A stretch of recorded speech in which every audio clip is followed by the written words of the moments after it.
नमस्कार, किसान समाचार में आपका स्वागत है। मैं हूं रेशमा आपके साथ। आइए नजर डालते हैं इस वक्त की हेडलाइंस पर। केंद्रीय गृह एवं सहकारिता मंत्री अमित शाह ने राष्ट्रीय सहकारी ऑर्गेनिक्स लिमिटेड द्वारा जैविक उत्पाद को बढ़ावा देने पर आयोजित राष्ट्रीय संगोष्ठी में लिया हिस्सा। कहा, कोऑपरेटिव और किसानों की ताकत से भारत दुनिया में सबसे अच्छा करेगा प्रदर्शन। भारत दुनिया के ऑर्गेनिक मार्केट का सबसे बड़ा बनने जा रहा है ब्रांड।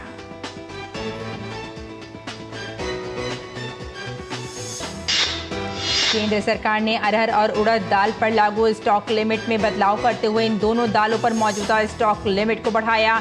संशोधित स्टॉक लिमिट तत्काल प्रभाव से होगी लागू। सरकार ने थोक कारोबारियों को अब प्रत्येक दाल का 200 टन स्टॉक रखने की दी इजाजत। आंध्र प्रदेश के मुख्यमंत्री वाईएस जगनमोहन रेड्डी ने मंगलवार को किसानों के लिए वाईएसआर रायतू भरोसा पीएम किसान योजना के तहत दूसरी किस्त की जारी। राज्य के लगभग 53 लाख किसानों को 2204.77 करोड़ की राशि की हस्तांतरित। प्रत्येक किसान को मिलेंगे 4000 रुपए। योजना के तहत राज्य के सभी पात्र किसानों को हर साल 3 किश्तों में मिलते हैं 13,500 रुपए। हरियाणा के मुख्यमंत्री मनोहर लाल ने कहा, पंजाब में ज्यादा जलाई जा रही है पराली, स्वास्थ्य का हो रहा है नुकसान। हरियाणा में पराली जलाने के मामलों में आई है कमी। सरकार पराली जलाने वालों पर कर रही है कार्रवाई। और अब समाचार विस्तार से। केंद्रीय गृह एवं सहकारिता मंत्री अमित शाह ने राष्ट्रीय सहकारी ऑर्गेनिक्स लिमिटेड द्वारा जैविक उत्पाद को बढ़ावा देने पर आयोजित राष्ट्रीय संगोष्ठी में हिस्सा लिया। इस अवसर पर अमित शाह ने कहा कि आने वाले दिनों में भारत दुनिया के ऑर्गेनिक मार्केट का सबसे विश्वसनीय और सबसे बड़ा ब्रांड बनने जा रहा है। उन्होंने कहा कि कोऑपरेटिव और किसानों की ताकत से हम दुनिया में सबसे अच्छा प्रदर्शन करके दिखाएंगे। भारत सरप्लस अनाज का उत्पादन कर रहा है। इस संतोष का विषय है कि कृषि उत्पादन में आज हम आत्मनिर्भर हैं। 140 करोड़ भारतीयों के पेट भरने के लिए हमें किसी से आज हाथ लंबा करने की स्थिति नहीं है। हम सरप्लस हैं, वो हमारे लिए बड़ी संतुष्टि का विषय है। परंतु ये सरप्लस होने की यात्रा में कई चूक भी हुई है और अब समय रहते ये जो गलतियां हुई है इसको सुधारने का समय भी अब शुरू हो चुका है। अमित शाह ने कहा कि प्राकृतिक खेती का लक्ष्य हासिल करने के लिए हमें कई मोर्चों पर काम करने की जरूरत है। प्राकृतिक खेती का लक्ष्य अगर सिद्ध करना है तो कई मोर्चों पर न केवल काम करना पड़ेगा, सारे मोर्चों के बीच में संकलन कर कर आगे बढ़ना पड़ेगा। एक मल्टी डायमेंशनल अप्रोच के बगैर प्राकृतिक खेती को इस देश में 50% से ऊपर ले जाने का लक्ष्य सिद्ध हो ही नहीं सकता। और मैं मानता हूं कि हमने इस लक्ष्य के लिए आज यहां पर जो 3 काम हुए हैं वो तीनों काम वो लक्ष्य की सिद्धि के लिए बहुत महत्वपूर्ण है। केंद्रीय गृह एवं सहकारिता मंत्री ने कहा कि कृषि उत्पादन में रासायनिक खाद, कीटनाशक दवाओं के बुरे परिणाम हमारे सामने हैं। उत्पादन को बढ़ाने में फर्टिलाइजर और पेस्टिसाइड के अत्यधिक उपयोग ने कई बुरे परिणाम हमारे भविष्य पर डाल दिए हैं और आज वो धीरे धीरे नजर के सामने दिखाई पड़ते हैं। उसने भूमि की उर्वरकता को कम किया है, लैंड की फर्टिलिटी को कम किया है, भूमि को प्रदूषित किया है, पानी को प्रदूषित किया है और ज्यादा फर्टिलाइजर और पेस्टिसाइड्स के उपयोग वाले अन्न के कारण मानव शरीर कई प्रकार के रोगों से ग्रसित भी हुआ है। और इसी खबर पर हमारे साथ जुड़ गए हैं हमारे संवाददाता शैलेंद्र से बात करते हैं। शैलेंद्र, जैविक उत्पाद को बढ़ावा देने पर राष्ट्रीय संगोष्ठी का आयोजन किया गया, तो कितना आप खास मानते हैं इस संगोष्ठी को, और ख़ास तौर से अगर हम गृह मंत्री अमित शाह के संबोधन की बात करें तो कितनी महत्वपूर्ण बातों पर उन्होंने बातचीत की? ये देखिए, 3 बहुत महत्वपूर्ण बातें हैं जो इस राष्ट्रीय संगोष्ठी से जुड़ी हुई हैं। और केंद्रीय गृह और सहकारिता मंत्री अमित शाह के पूरे संबोधन को सुने तो दरअसल किस तरह से हम ऑर्गेनिक में दुनिया के लिए एक तरह से निर्यातक का काम कर सकते हैं, और दुनिया के सबसे बड़े एक बाजार के तौर पर देखें हम भारत जाना जाता है, और दुनिया में आपूर्ति हम ऑर्गेनिक उत्पादों की कर सकते हैं। उस दिशा में बहुत कुछ किया जा सकता है। प्रधानमंत्री नरेंद्र मोदी की पहल पर हमने देखा है कि लाखों किसान आज ऑर्गेनिक खेती कर रहे हैं, और उस पेनफुल प्रक्रिया से गुजरे हैं 2-3 साल, जब लाभ कम होता है या फिर खेत को ऑर्गेनिक बनाने के लिए जब रासायनिक खादों से उसके दुष्प्रभावों से मुक्त करने के लिए जो चरण होता है, उसके बावजूद हमने देखा है कि बहुत तेजी से ऑर्गेनिक खेती किसान अपना रहे हैं। तो दरअसल कैसे रासायनिक खादों का इस्तेमाल, उर्वरकों का इस्तेमाल कम किया जा सकता है और उत्पादन बढ़ाया जा सकता है, और ये रास्ता सिर्फ ऑर्गेनिक खेती से निकलता है। ये बात आज केंद्रीय गृह और सहकारिता मंत्री अमित शाह ने कही है। दूसरी बात यह है कि जब कोई ऑर्गेनिक उत्पाद हम उत्पादित करते हैं, किसान उत्पादित करता है, तो एक चुनौती आती है कि सर्टिफिकेशन की, वो पूरी प्रक्रिया की वो उत्पाद ऑर्गेनिक है उसको लोग जान पाए, और जो बाजार में खरीद रहे हैं वो इस बात को लेकर निश्चिंत हो कि ऑर्गेनिक उत्पाद खरीद रहे हैं। तो उसके लिए हम जानते हैं कि मोदी सरकार ने एक पहल की, उसमें सर्टिफिकेशन की बात है। फर्जी या एक तरह से जो ऑर्गेनिक के नाम पर गैर ऑर्गेनिक कृषि उत्पाद बेचने वाले लोगों पर लगाम लगे, उसमें कैसे बहुत पहल हुई, आगे बढ़ा जा रहा है। तो इन सब बातों का जिक्र करते हुए दरअसल इस पर फोकस किया गृह मंत्री ने कि कैसे ऑर्गेनिक उत्पादों की मार्केटिंग की जा रही है। उस दिशा में हम जानते हैं कि भारत दाल हो, चीनी हो या फिर ज्वार का आटा हो, ऐसे 6 उत्पाद उसकी शुरुआत की गई है, और वो ऑनलाइन भी मिलेंगे, और मदर डेयरी के जो आउटलेट्स हैं 150 आउटलेट से उसकी शुरुआत की गई है।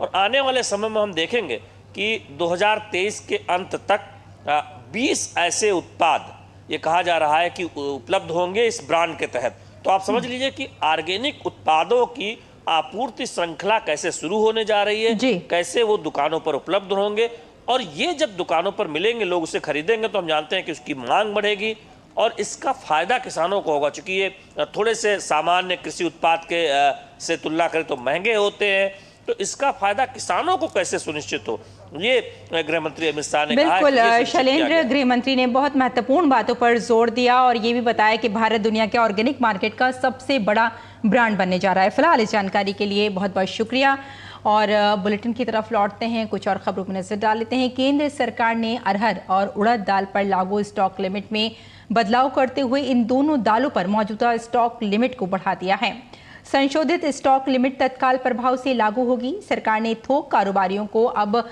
प्रत्येक दाल का 200 टन स्टॉक रखने की इजाजत दी है। पहले ये कारोबारी 50 लाख टन दाल रख सकते थे। खुदरा दाल कारोबारियों को दोनों दालों में से प्रत्येक का 5 टन स्टॉक रखने की अनुमति होगी।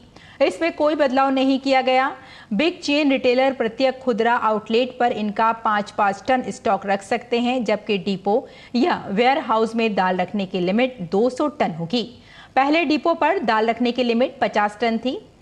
मिलर पिछले 3 महीने के उत्पादन का ये वार्षिक क्षमता का 25% इनमें जो भी ज्यादा हो दाल का स्टॉक रख पाएंगे। पहले मिलर के लिए ये स्टॉक लिमिट 1 महीने के उत्पादन या वार्षिक क्षमता का 10% था।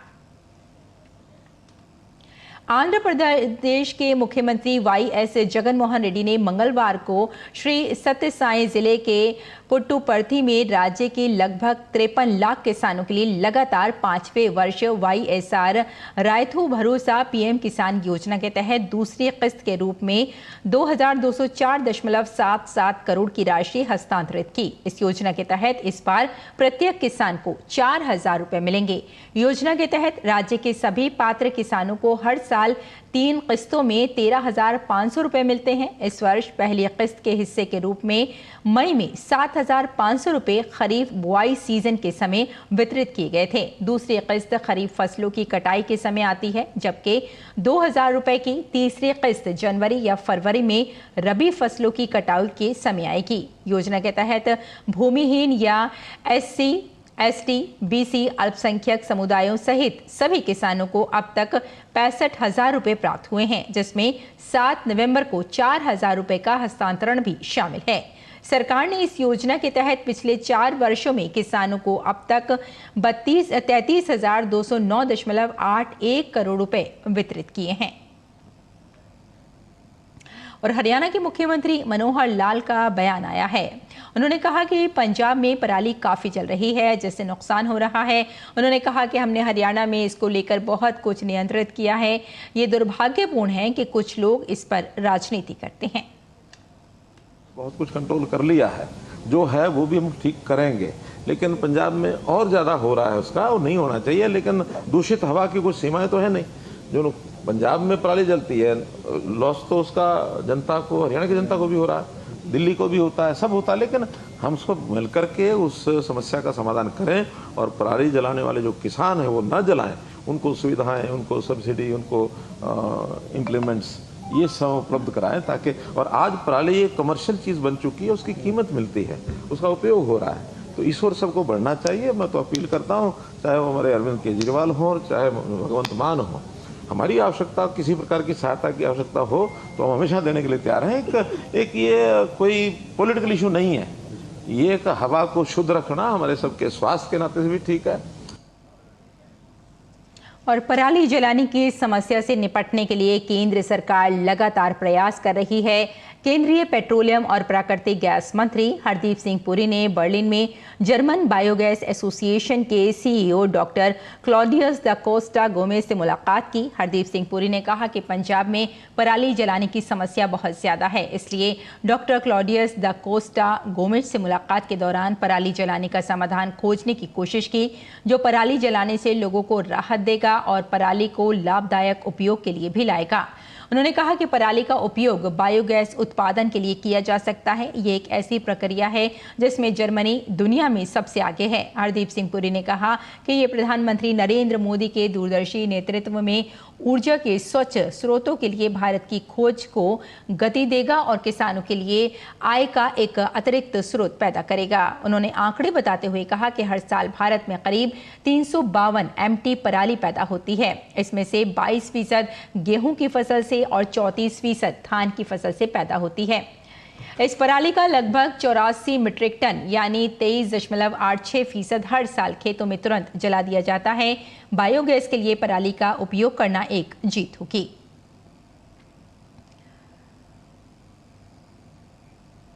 केंद्रीय मंत्री हरदीप सिंह पुरी ने पंजाब के संगरूर में एशिया का सबसे बड़ा बायोगैस प्लांट स्थापित करने वाली कंपनी बर्बियो के सदस्यों से भी मुलाकात की। हरदीप सिंह पुरी ने ये प्लांट 50,000 एकड़ में उत्पन्न पराली का उपयोग करता है। हमने पंजाब, हरियाणा और उत्तर प्रदेश में ऐसे 15 और संयंत्रों की दिशा में चर्चा की।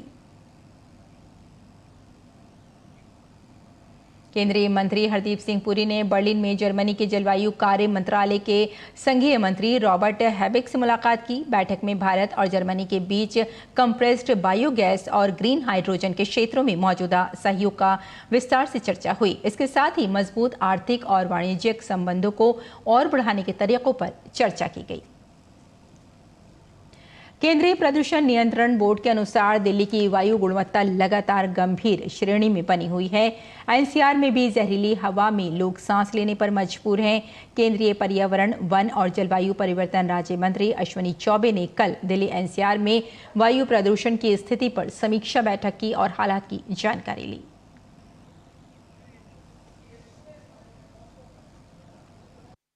स्मोक की वजह से परेशानी तो है, लोगों को घुटन हो रहा है और बहुत परेशानी है। जिसको बीमारी है, जिसको दिक्कत है, उसको बहुत ज़्यादा घुटन हो रही है, सांस लेने में दिक्कत हो रही है। तो इसको सरकार को कुछ करना चाहिए। सुबह में और शाम को बहुत ज़्यादा पोल्यूशन होने लगता है। इससे जो है स्वास्थ्य खराब होता है। हॉस्पिटलों में जो है बहुत भीड़ हो रही है।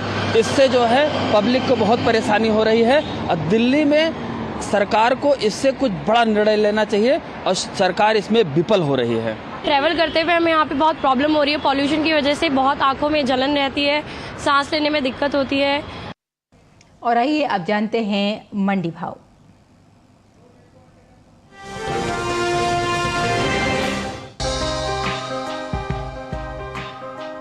कृषि उपज मंडियों में इन दिनों मक्का की आवक सामान्य बनी हुई है। भाव पर नजर डालें तो मंगलवार को दाहोद, खातेगांव और कोटा मंडी में मक्का के सौदों में बढ़त के साथ कारोबार हुआ, जबकि जम्बूसर मंडी में इस दौरान इसके भाव नरम रहे। एग मार्केट के मुताबिक गुजरात की जम्बूसर मंडी में 6 नवंबर को मक्का का भाव रहा 2000 रुपए। 7 नवंबर को इसके भाव में 100 रुपए की गिरावट आई और भाव 1900 रुपए पर आ गया, जबकि राज्य की ही दाहोद मंडी में इस दौरान सफेद मक्का के सौदों में नरमी के साथ कारोबार हुआ। यहाँ 6 नवंबर को मक्का का भाव था 2300 रुपए। 7 नवंबर को इसके सौदे 100 रुपए मजबूत होकर 2400 रुपए पर हुए। मध्य प्रदेश की खातेगांव मंडी में 6 नवंबर को मक्का का भाव था 1650 रुपए। 7 नवंबर को इसके सौदों में 410 रुपए का उछाल आया और भाव जो पहुंचा 2060 रुपए प्रति क्विंटल पर। राजस्थान की कोटा मंडी में 6 नवंबर को मक्का का भाव रहा 2000 रुपए। 7 नवंबर को इसके भाव में 50 रुपए का उठाव आया और भाव हो गया 2050 रुपए प्रति क्विंटल पर। वहीं उत्तर प्रदेश की मंडियों में मक्का के भाव की बात करें तो यहां मंगलवार को उत्तर प्रदेश की अलीगढ़ मंडी में हाइब्रिड मक्का का भाव रहा 2090 रुपए। बदायूं मंडी में भाव रहा 2140 रुपए। लखीमपुर मंडी में पीली मक्का 2090 रुपए पर बिकी, जबकि राज्य की ही मैनपुरी मंडी में इस दौरान मक्का के सौदे 2120 रुपए पर हुए। वहीं बात मक्का की पैदावार की करें तो इस साल खरीफ मक्का की पैदावार बढ़त देखने को मिल सकती है। कृषि मंत्रालय की ओर से 27 अक्टूबर को जारी पहले अग्रिम अनुमान के मुताबिक साल 2023-24 के दौरान देश में खरीफ मक्का की उपज 224.82 लाख मीट्रिक टन होने का अनुपात जताया गया है, जो पिछले साल की 213.51 लाख मीट्रिक टन की पैदावार की तुलना में 11 लाख मीट्रिक टन अधिक है। अनुमान है कि खरीफ मक्का की उपज का असर इसके बाजार भाव पर पड़ सकता है।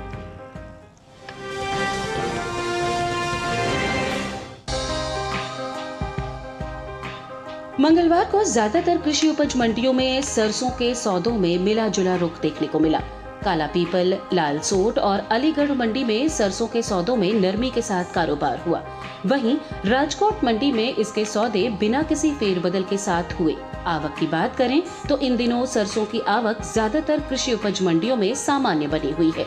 एग मार्केट के मुताबिक गुजरात की राजकोट मंडी में 6 नवंबर को सरसों का भाव रहा 5000 रुपए। 7 नवंबर को इसके भाव में कोई बदलाव देखने को नहीं मिला और भाव 5000 रुपए पर बरकरार रहा। मध्य प्रदेश की कालापीपल मंडी में इस दौरान सरसों के सौदों में नरमी के साथ कारोबार हुआ। यहाँ 6 नवंबर को सरसों का भाव था 5240 रुपए। 7 नवंबर को इसके सौदे 65 रुपए लुढ़क कर 5175 रुपए पर हुए। राजस्थान की लालसोट मंडी में 6 नवंबर को सरसों का भाव था 5520 रुपए। 7 नवंबर को इसके सौदों में 100 रुपए की नरमी आई और भाव हो गया 5420 रुपए।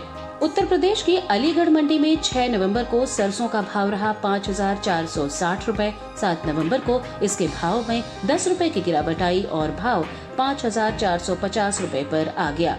उत्तर प्रदेश की दूसरी मंडियों में सरसों के भाव की बात करें तो इलाहाबाद मंडी में मंगलवार को सरसों का भाव रहा 5470 रुपए। लखीमपुर मंडी में भाव रहा 5520 रुपए। मिर्जापुर मंडी में सरसों 5650 रुपए पर बिकी, जबकि मैनपुर मंडी में इस दौरान सरसों के सौदे 5650 रुपए पर हुए। सरसों की उपज पर नजर डालें तो इस साल तिलहनी फसलों में शामिल सरसों की रिकॉर्ड पैदावार अनुमानित है। कृषि मंत्रालय में तीसरे अग्रिम अनुमान के मुताबिक देश में घरेलू स्तर पर साल 2022-23 के दौरान 124.94 लाख टन सरसों पैदा होने का अनुमान है, जबकि पिछले साल के समान अवधि के दौरान सरसों की उपज 119.63 लाख टन रही थी।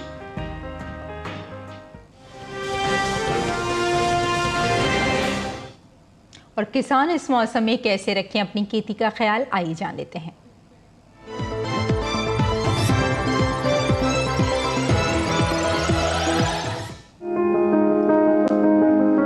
कर्नाटक के किसान मूंगफली की पकी फसल की खुदाई कर ले। कर्नाटक में धान को तना छेदक कीट से बचाने के लिए जरूरी दवाओं का छिड़काव कर ले। कर्नाटक में सूरजमुखी और मिर्च में खस्ता फफूंदी के नियंत्रण के लिए दवाएं छिड़के। वहीं यहाँ मिर्च में रस चूसक कीट के नियंत्रण के लिए फिप्रोनिल का छिड़काव कर ले। कर्नाटक में अमरूद के बागों में मिलीबग के नियंत्रण के लिए विशेषज्ञों की सलाह से दवाओं का स्प्रे करें। कर्नाटक में ही अनार को रस चूसक कीट से बचाने के लिए इमिडाक्लोप्रिड का छिड़काव करें। यहाँ के गन्ना किसान गन्ने में प्ररोह छेदक कीट की रोकथाम के लिए इमिडाक्लोप्रिड का स्प्रे कर लें। साथ ही किसान गन्ने के खेतों में खरपतवार नियंत्रण के उपाय भी कर लें। कर्नाटक में अरहर में फूल आने की अवस्था के दौरान पैदावार बढ़ाने के लिए किसान पोषक तत्वों के मिश्रण को अरहर की फसल पर छिड़कें। कर्नाटक में मक्के की पक्की फसल की कटाई कर लें। यहाँ के किसान काबुली चने की बुआई के लिए खेत तैयार कर लें। कर्नाटक में ही कपास को रस चूसक कीट, थ्रिप्स और एफिड से बचाने के लिए नीम आधारित कीटनाशकों का छिड़काव करें। आंध्र प्रदेश में मक्के को फॉल आर्मी वर्म से बचाने के लिए फेरोमोन जाल लगाएं। अगर मक्के में संक्रमण अधिक हो तो इमामेक्टिन बेंजोएट का छिड़काव कर लें। आंध्र प्रदेश में अरहर को जाला कीट से बचाने के लिए जरूरी दवाओं का स्प्रे कर लें। यहाँ मूंगफली को पत्ती धब्बा रोग से बचाने के लिए हेक्साकोनाजोल छिड़कें। आंध्र प्रदेश में किसान पपीते और केले के पेड़ों पर यूरिया डालें। यहाँ के गन्ना किसान गन्ने को तेज हवाओं से बचाने के लिए सहारा देने का काम कर ले। आंध्र प्रदेश में उड़द की पत्ती धब्बा रोग से बचाने के लिए हेक्साकोनाजोल का स्प्रे करें।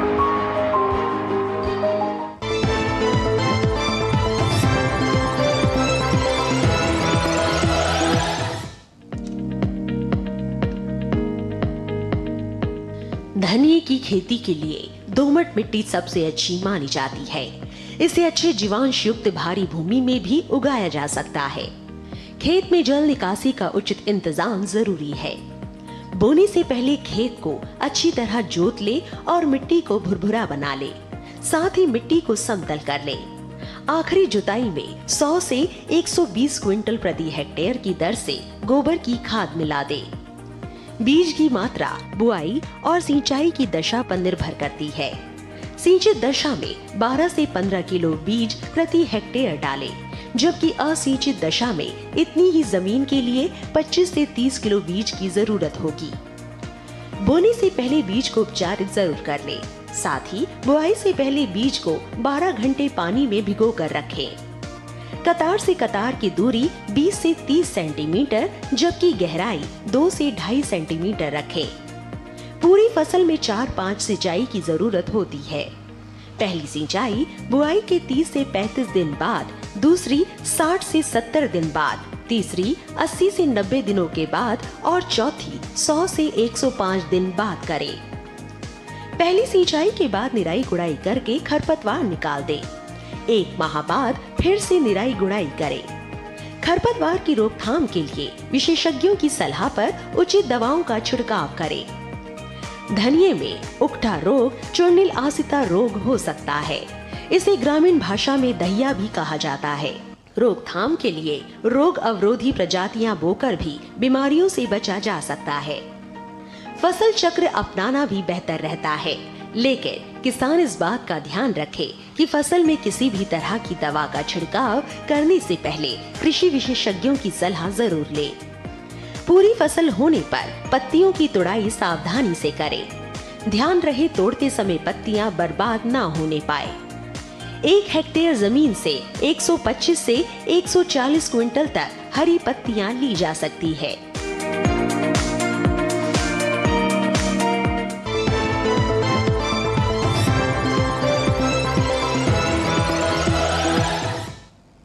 और खेती किसानी के साथ साथ आइए नजर डाल लेते हैं कुछ और महत्वपूर्ण खबरों पर। खास खबर में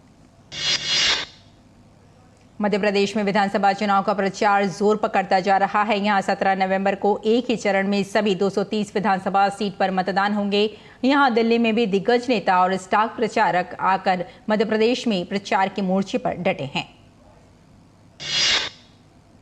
कांग्रेस पार्टी ने भी मध्य प्रदेश में प्रचार के लिए अपने दिग्गजों को उतारा है। यहां मुख्यमंत्री पद के दावेदार कमलनाथ, दिग्विजय सिंह और अजय सिंह समेत अरुण यादव एक दिन में कई चुनावी रैली कर रहे हैं, तो वहीं कांग्रेस अध्यक्ष मल्लिकार्जुन खड़गे, पार्टी महासचिव प्रियंका गांधी ने भी मोर्चा संभाल रखा है। मध्य प्रदेश विधानसभा चुनाव में पूरी ताकत से लड़ रही बीजेपी रोज प्रचार अभियान में तेजी ला रही है। मंगलवार को बीजेपी के राष्ट्रीय अध्यक्ष जेपी नड्डा ने इंदौर की महू और राव विधानसभा में रोड शो किया, जहां उन्होंने रोड शो के दौरान रथ सभा करते हुए कांग्रेस पर जमकर निशाना साधा। मध्य प्रदेश के पूर्व मुख्यमंत्री और कांग्रेस नेता कमलनाथ ने मध्य प्रदेश विधानसभा चुनाव पर कहा कि हमें मध्य प्रदेश के मतदाताओं पर पूरा भरोसा है कि वे मध्य प्रदेश के भविष्य को सुरक्षित रखेंगे।